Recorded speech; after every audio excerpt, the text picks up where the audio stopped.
Discerning Hearts provides content dedicated to those on the spiritual journey. To continue production of these videos, prayers, and more, go to discerninghearts.com and click the donate link found there or inside the free Discerning Hearts app to make your donation. Thanks, and God bless. DiscerningHearts.com presents a very special edition of Inside the Pages, insights from today's most compelling authors. I'm your host, Chris McGregor, and we are delighted to bring back a conversation we had with Dr. Adrian Walker on Pope Emeritus Benedict XVI's Jesus of Nazareth. Dr. Walker is currently a professor of philosophy and dogmatics at St. Patrick's Seminary in Menlo Park, California. He has taught theology and philosophy at the Catholic University of America School of Theology and Religious Studies and the Pontifical John Paul II Institute for Studies on Marriage and Family. He's the editor of Communio, the International Catholic Review. With Dr. Adrian Walker, we once again explore the teachings of Pope Emeritus Benedict XVI's Jesus of Nazareth, published by Ignatius Press. Adrian, thank you so much for joining me. Chris, thank you so much for inviting me. We're recording this on the first day of the Year of Faith. That's correct. The celebration of the anniversary of the opening of Vatican II, and also the gift from the Congregation on the Doctrine of the Faith of what would become the Catechism of the Catholic Church. That's right. That's right. So it's a very auspicious occasion. And to be able to speak with you about a very personal work that Pope Benedict XVI has penned and given out to the world. He said it's not necessarily a writing that has the weight of, say, an encyclical or any of those type of documents, but a very personal gift of the reflections on the life of Jesus of Nazareth, which you translated for the Holy Father. Well, that's right.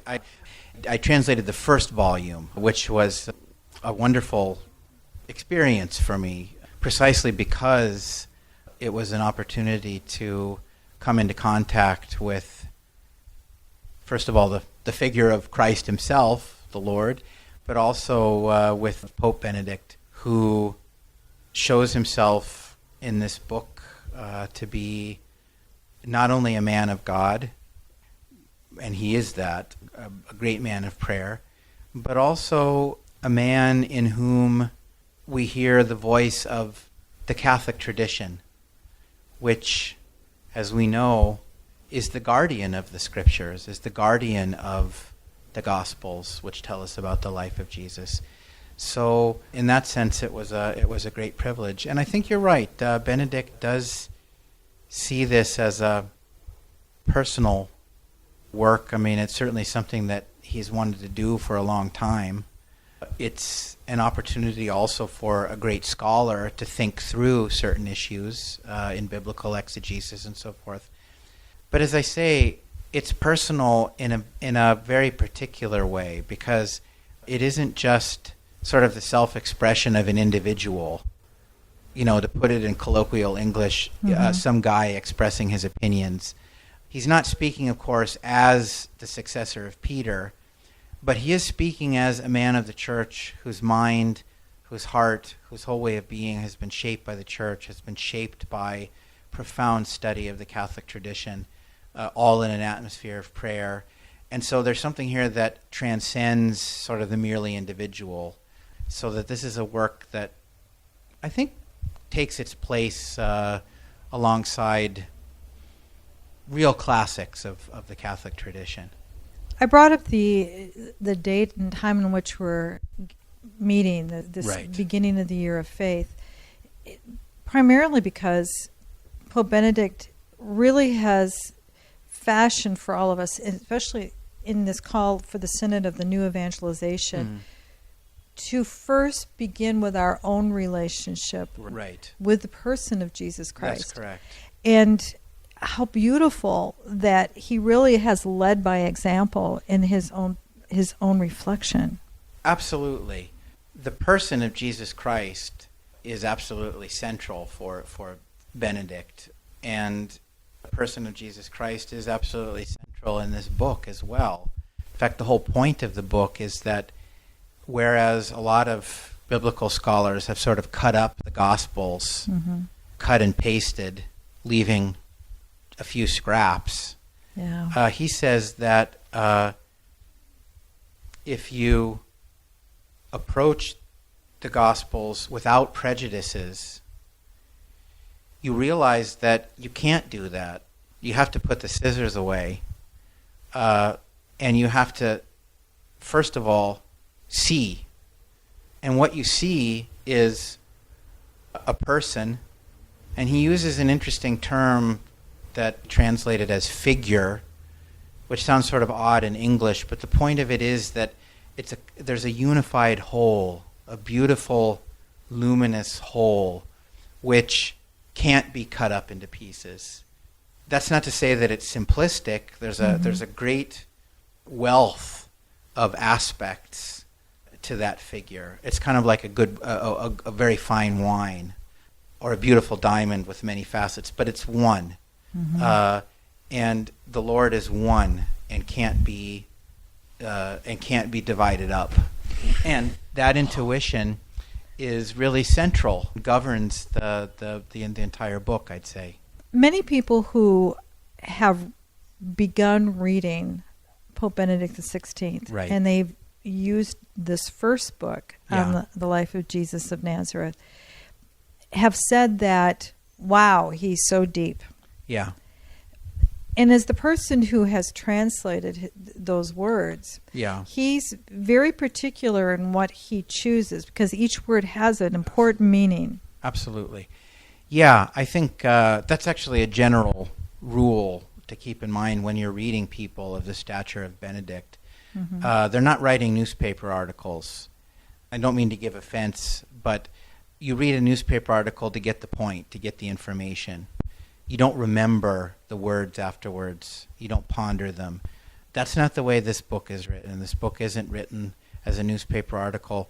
It's written in such a way that the words matter. In order to get the message, you've got to think about the words. You've got to sort of savor them, as it were. And to me, that's the mark of a great author. A great author is one whose meaning you don't want to separate from the way that they deliver the meaning. There's a beautiful unity there as well.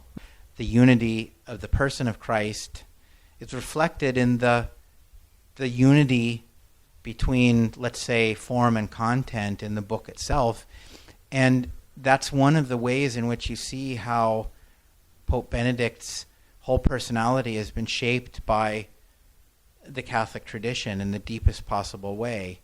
He's given himself completely to God in the church, and that gift has made him one.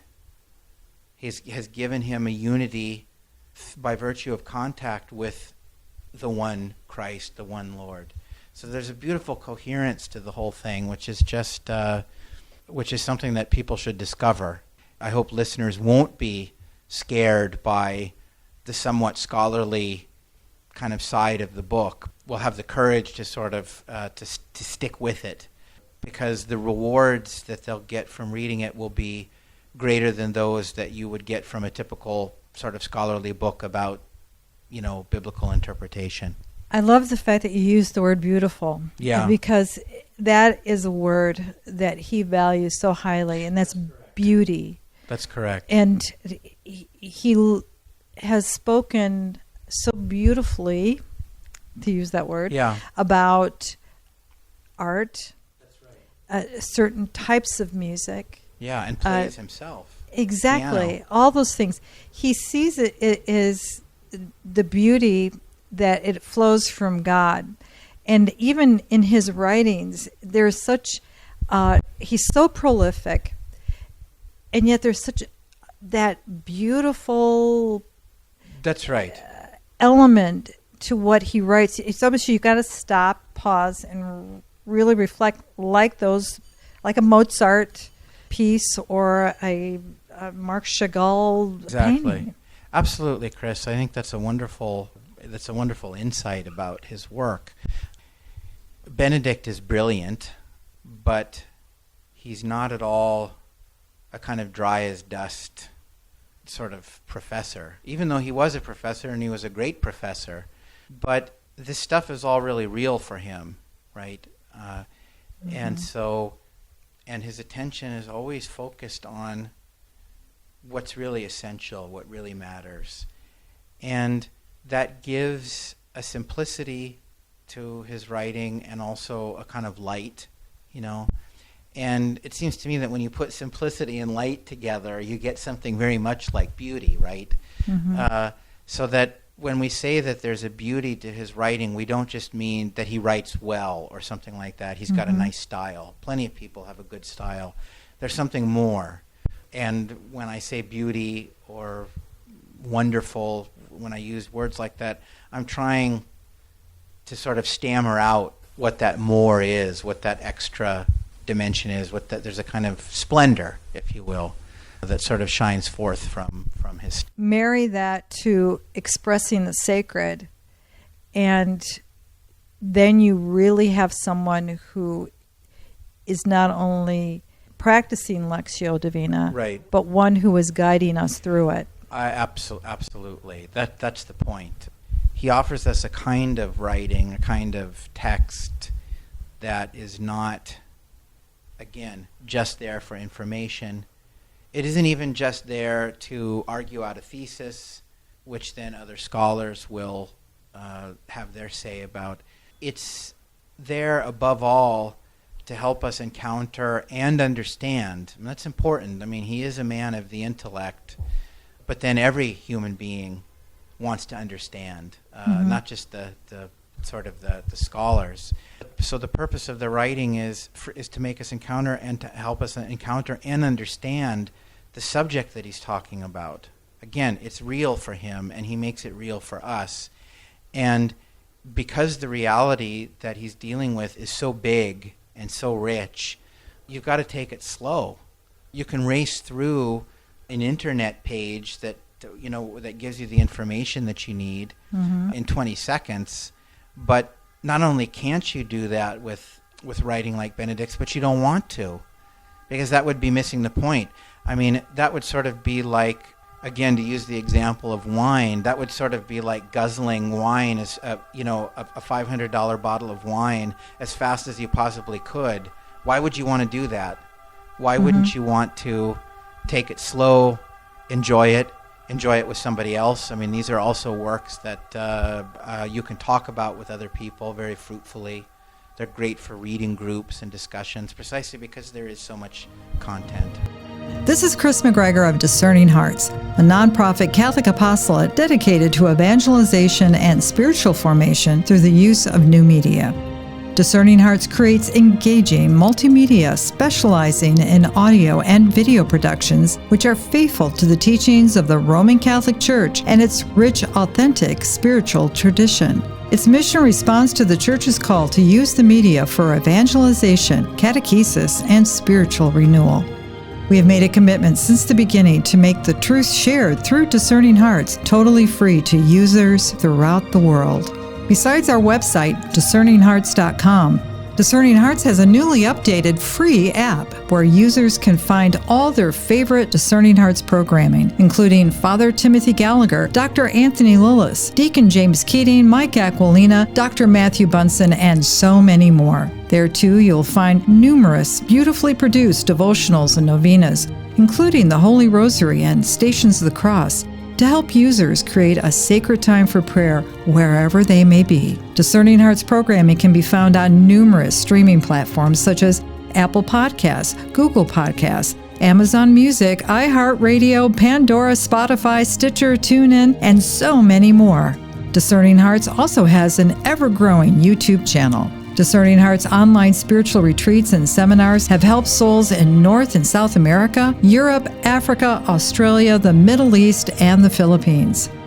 For many people all around the world, Discerning Hearts is a daily source of inspiration, spiritual nourishment, and encouragement. We can only do this thanks to the generous financial support of our friends and benefactors. Please consider donating to our mission today. The world is looking for answers, for spiritual guidance and authentic discernment, for relationship and community. Your support is very much needed and appreciated. Please keep our mission in your prayers and tell a friend about Discerning Hearts.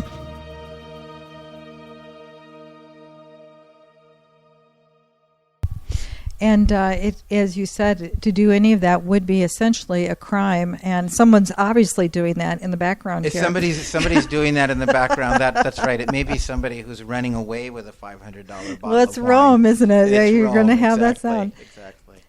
And I think that it's so important why we're bringing all of this up right now in the context of what Pope Benedict is imploring us to do is in this new evangelization, in this year of faith, to reconnect first and foremost ourselves with the person of Jesus Christ.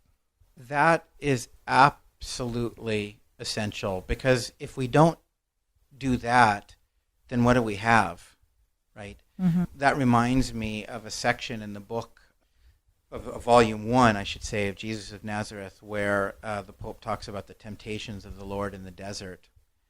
And at a certain point, he sort of reflects on the contemporary world and says, the problem with the contemporary world is that we want a God who will do stuff for us. And if he doesn't do stuff for us, then we don't believe he exists. Mm-hmm. And I just think that's so important.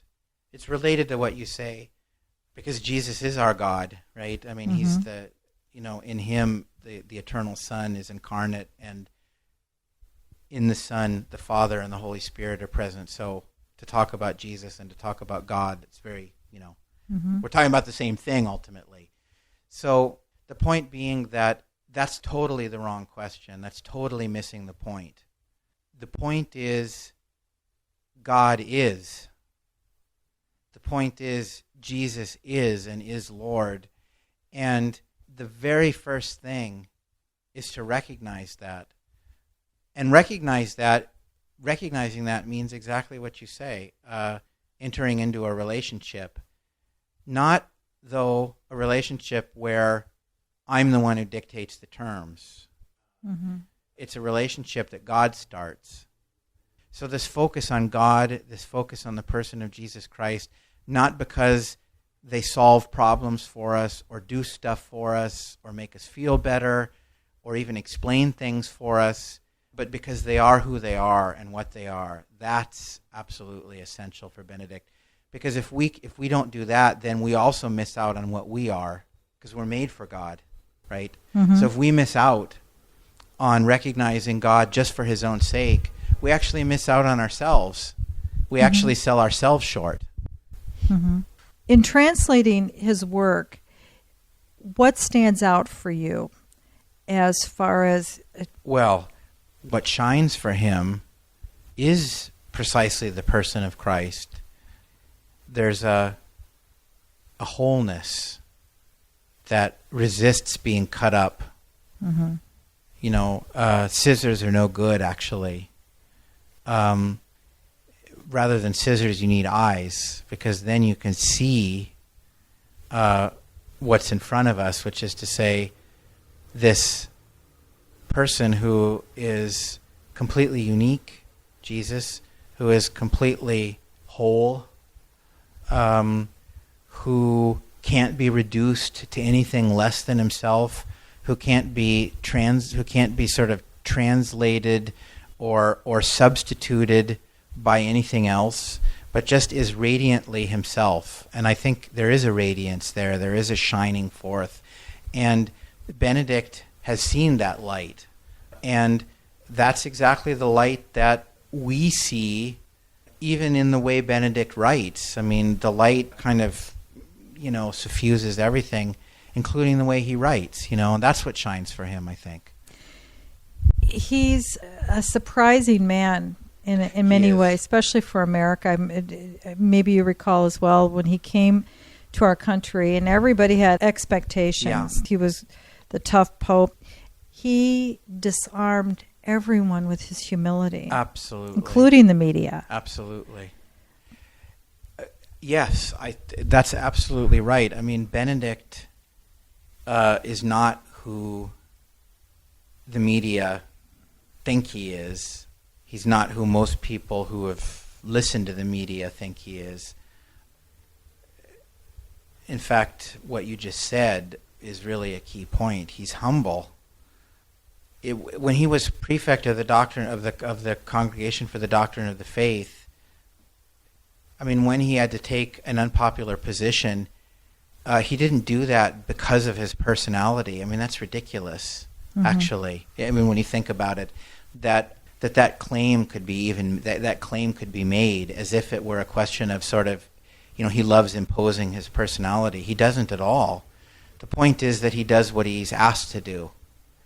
He was serving the church. He was serving Pope John Paul II. He was serving the Catholic faith. He was doing what he had to do in all humility because he wanted to serve. And he does the exact same thing now as Pope.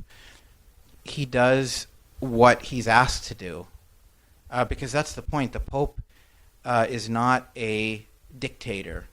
The Pope really is the servant of the servants of God, and Benedict knows that from tip to toe. So it's the humility of a great man, but also of a great man of the church who understands what it means to be at the service of something much, much bigger than yourself. I mean, there's no politician today in the world who can come even close to Benedict in terms of understanding what it means to be at the service of the common good. There's no politician in the world today, there's no other leader in the world today on that level who understands what it means to disappear into the service of the common good in the same way that Benedict does. None. Well, he learned it from that person he has come to know so well. That is absolutely right. That's absolutely right. He's a follower of Jesus Christ. Before we met today, yes. I had the opportunity right across the street, essentially, right, is the beautiful church of St. Agnes. That's correct. Outside the walls.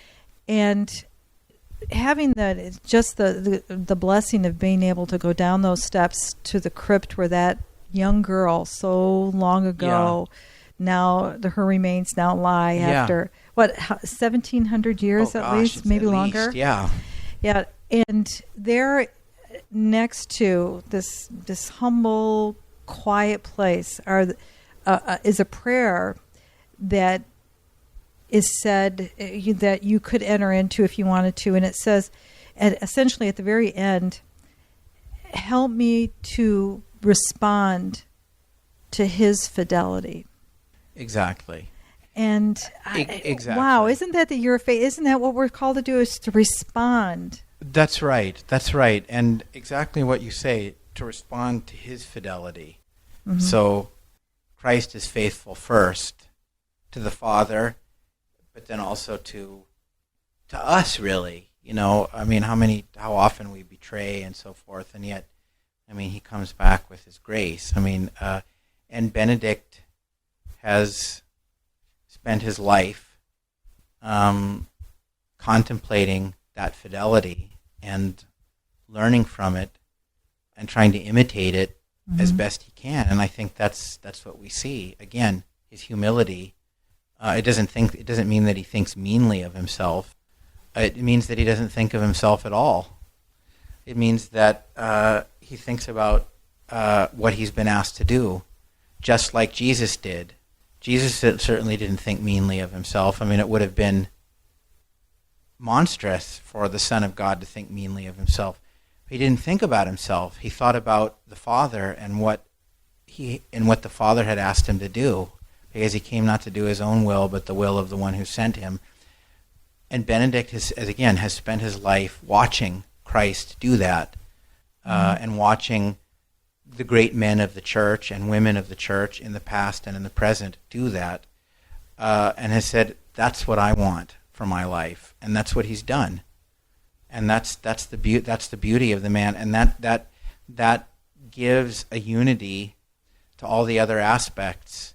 The love of art, his genius and his learning, all of that is integrated by that very, very simple point. I wish we had more time to talk about this particular subject. I do too.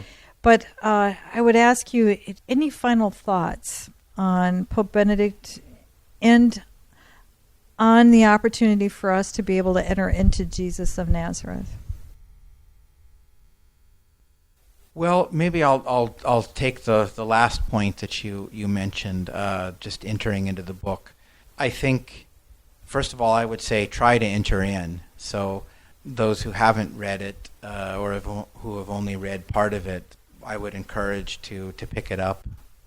And the first few pages where he kind of lays out the lay of the land are a little bit difficult. Don't let that deter you, because once you get, I'm thinking particularly of the first volume, actually, when I say that, because once he gets going, he takes you along, even if this or that detail may be difficult, or this or that reference may be difficult. His aim is not to make things hard for the reader. On the contrary, his aim is to help the reader find Jesus of Nazareth. And so I think that what I would say is just pick up the book, don't be discouraged by initial difficulties, and let the Pope guide you. Read slowly, read meditatively, and I think that reading will be very rewarding. Start with that encounter first, then go to the catechism, then go to all those other things. Exactly. It will make all the rest of it make sense. That's right. That's right. Oh, Adrian, I do, and I look forward to the work that we'll be doing on other projects as well. I look forward to that too, Chris. It'll be a lot of fun.